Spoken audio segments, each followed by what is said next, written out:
Welcome back to another second episode of bride to be series, जिसमें आज हम बहुत डिटेल से डिस्कस करने वाले हैं प्री ब्राइडल बॉडी केयर। और अगर अभी तक आपने pre bridal skin care video नहीं देखी तो लिंक मैं पिन कर दूंगी, आप देख लेना ताकि हम सब इस 30 डेज चैलेंज का पार्ट बन सकें। And there is an humble request, please like share and subscribe to my channel ताकि मैं इस तरह की बहुत ही हेल्पफुल वीडियोज आपके साथ शेयर करती रहूँ। बॉडी केयर रूटीन में मैं आपके साथ बहुत ही इफेक्टिव प्रोडक्ट्स, होम रेमेडीज और मेरे पर्सनल हैक्स भी शेयर करूंगी। ओके, तो मैंने बॉडी केयर रूटीन में भी चेकलिस्ट रेडी कर ली है, जिसमें हम डिटेल से उन सारे कंसर्न्स को मेंशन करेंगे जिनको हमने ट्रीट करना है ताकि कुछ भी स्किप ना हो। जैसे अभी गर्मियां हैं तो बॉडी अडोर के इशू और स्वेटिंग का प्रॉब्लम काफी ज्यादा फेस करना पड़ता है। कुछ लोगों को बहुत ज्यादा पसीना आता है और फिर स्मेल भी आती है, तो इन प्रॉब्लम्स को भी बहुत इजीली आप टैकल कर सकते हो। बॉडी ब्राइटनिंग और डी10 मास्क आपके साथ शेयर करूंगी। इसके अलावा डार्क अंडर आर्म्स और प्राइवेट पार्ट्स को हम 1 to 2 टोन लाइटर ब्राइटर कैसे कर सकते हैं, वैक्स कौन सी यूज करनी है और कितने टाइम पहले वैक्स करवानी चाहिए। So make sure to watch this video till the very end. Okay, तो स्टार्ट करते हैं शावर रूटीन से। तो आपने कोशिश करनी है डेली शावर लेना है, और अगर आप कोई फ्रेग्रेंस वाले सोप्स लाइक लक्स, कैप्री वगैरह यूज कर रहे हो तो इनको बिल्कुल साइड पे कर देना है, क्योंकि इनमें डाइज, केमिकल्स, फ्रेग्रेंसेस का यूज किया जाता है। एक तो ये हमारी बॉडी के पीएच बैलेंस को डिस्टर्ब कर देते हैं, सेकंड बॉडी पर एक्नी हो जाती है, प्लस बॉडी का कलर भी डल हो जाता है। तो ऐसे कमर्शियल सोप्स की जगह आप मेडिकेटेड सोप का यूज करें जिनमें स्किन फ्रेंडली इंग्रेडिएंट्स हों। एक तो ये बॉडी का पीएच बैलेंस रखेंगे और डेली यूज करने के बाद भी हमें किसी भी तरह के कोई साइड इफेक्ट्स नहीं होंगे। या फिर आप यूज कर सकते हो शावर जेल बॉडी वॉश, बहुत ही इकोनॉमिकल होते हैं, स्किन बहुत ही बेबी सॉफ्ट मॉइस्चराइज फील होती है। स्पेशली ये वाला बॉडी वॉश यूज करने के बाद आप किसी और बॉडी वॉश पर स्विच नहीं करोगे। बहुत ही थोड़ी क्वांटिटी में 3 से 4 ड्रॉप्स आपने लूफा की हेल्प से यूज करने हैं और इसी में आपकी पूरी बॉडी क्लीन हो जाएगी। और इस तरह के 2-in-1 exfoliating body brush loofah आप डेली भी यूज कर सकते हो, क्योंकि ये बहुत ही जेंटल है। मार्केट में आपको इस तरह के लूफास भी अवेलेबल हैं जो स्किन के लिए काफी हार्श हैं, तो आपने प्रेफरेबली सॉफ्ट लूफास ही बाय करने हैं जो हमारी स्किन को इरिटेट ना करें। अब बारी है बॉडी स्क्रब की, क्योंकि ये भी बॉडी केयर रूटीन का एक क्रूशियल स्टेप है। वीक में एटलीस्ट 1 से 2 बार आपने बॉडी स्क्रब मस्ट यूज करना है। मैं आपके साथ 2 बेस्ट और अफोर्डेबल बॉडी स्क्रब शेयर कर रही हूँ। वैसे तो हम DIY भी कर सकते हैं, बट ब्राइड्स का ये वाला टाइम बहुत ही बिजी चल रहा होता है, तो इसलिए मैं आपके साथ रेडीमेड ऑप्शन ही शेयर कर रही हूँ। गोल्डन पर्ल का बॉडी स्क्रब बहुत अच्छे से डेड स्किन को रिमूव कर देता है। इसमें मिनरल ऑयल्स और वॉलनट शेल ग्रेन्स हैं जो बॉडी की एक्सफोलिएशन के लिए बिल्कुल भी हार्श नहीं है। सेकंड, ये सॉफ्ट टच का बॉडी स्क्रब है। ये एक क्रीमी सी कंसिस्टेंसी में है, बट अप्लाई करने पर बहुत ही सेटिस्फाइंग फील होता है और जेंटली सारी डेड स्किन रिमूव हो जाती है। इन दोनों बॉडी स्क्रब्स की फ्रेग्रेंस बहुत ही माइल्ड है और बहुत अच्छे रिजल्ट्स हैं, तो आप ये बाय कर सकते हो। एक और बहुत ही कॉमन प्रॉब्लम बॉडी एक्नी है या फिर रैशेस हो जाते हैं। कोई भी अपना रेगुलर मॉइस्चराइजर जो आप यूज करती हैं उसमें 3 to 4 drops acne removal serum के ऐड करें और मिक्स करके अच्छे से बॉडी पर अप्लाई कर लें। इन केस आपके पास ये वाला सीरम नहीं है देन आप टी ट्री ऑयल यूज करो।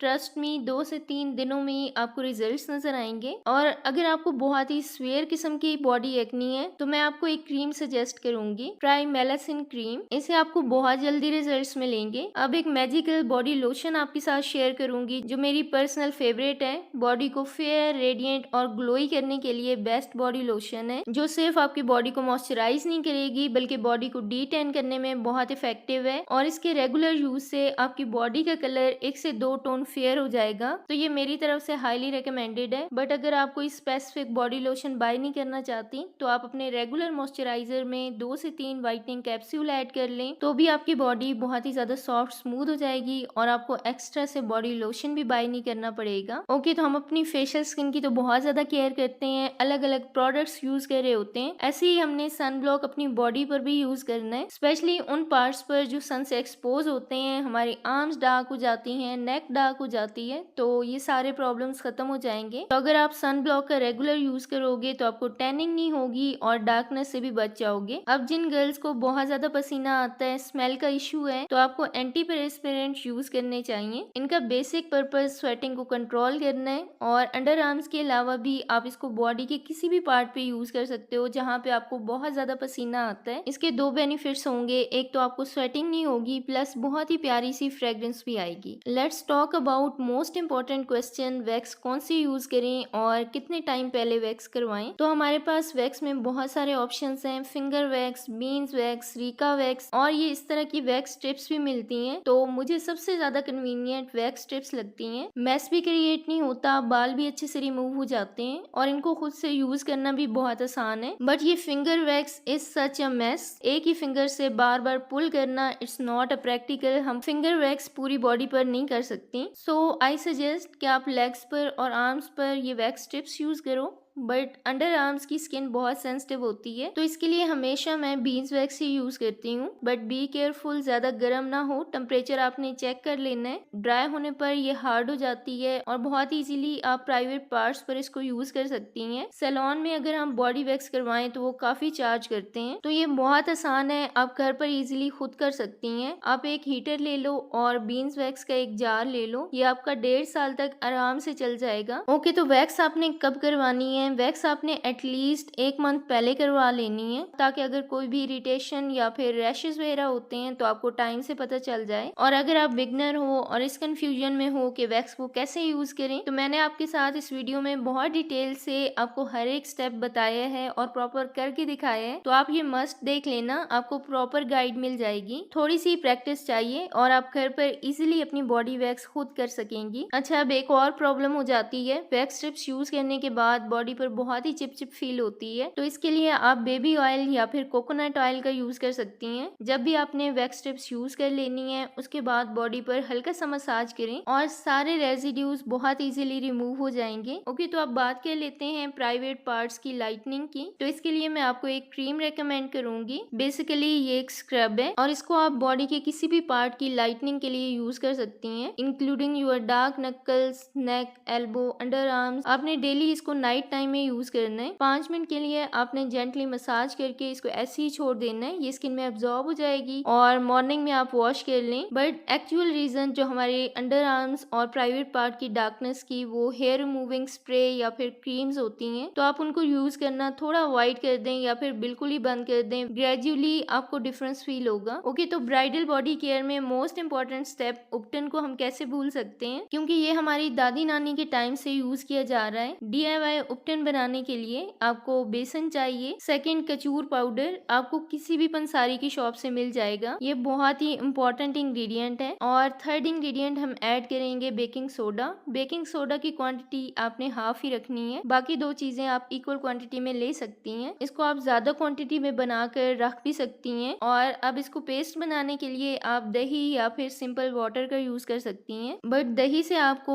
ज्यादा अमेजिंग रिजल्ट्स मिलेंगे, तो इसको आप अपनी पूरी बॉडी पर यूज करें। इस उपटन के बहुत ही कमाल के रिजल्ट्स हैं, आप डेली यूज कर सकती हैं, हर अल्टरनेटिव डे पर यूज कर सकती हैं, इट्स अप टू यू। और अगर आप मार्केट से कोई उपटन बाय करना चाहती हैं, तो सईद हनी का ये जाफरानी उपटन बॉडी पर यूज करने के लिए बहुत ही बेस्ट उपटन है। केमिकल फ्री नेचुरल इंग्रेडिएंट से बना है और रेगुलर यूज से सॉफ्ट क्लियर स्किन मिलती है, तो आप इसको भी यूज कर सकती हैं। तो अब आप पर है, आप मार्केट वाला यूज करना चाहें या फिर DIY कर लें। अब जिन लोगों की एड़ियां फटी हुई हैं, कोई भी सीजन हो ठीक ही नहीं होती, तो आपने ये वाला मॉइस्चराइजिंग जेल यूज करना है, आपकी एड़ियां दिनों में रिपेयर हो जाएंगी। इसके अलावा आप टाइम टू टाइम अपने पाँव को, एड़ियों को अच्छे से एक्सफोलिएट करें, अच्छे से क्लीन करें, ताकि डेड स्किन एक्यूमुलेट ना हो। और इसके अलावा मैं आपको एक hand and feet whitening cream recommend करूंगी। डेली आपने रात को ये क्रीम यूज करनी है, ये आपके हैंड्स एंड फीट को रिंकल फ्री, सॉफ्ट और फेयर टोन में लेकर आती है। बट फटी एड़ियों के लिए आपने अलग से विविड मॉइस्चराइजिंग जेल के यूज करना है। आई होप सो मैंने बॉडी केयर से रिलेटेड बहुत सारे पॉइंट्स को कवर कर लिए है। फिर भी अगर आपका कोई क्वेश्चन हो तो मुझे कमेंट्स में लाजमी बताइएगा। Wait for the next bridal series episode, जो प्रोबेबली हेयर केयर पर होगी। वीडियो अगर आपको हेल्पफुल लगी हो तो share this video in your friends and family circle. Thank you so much for watching, take care.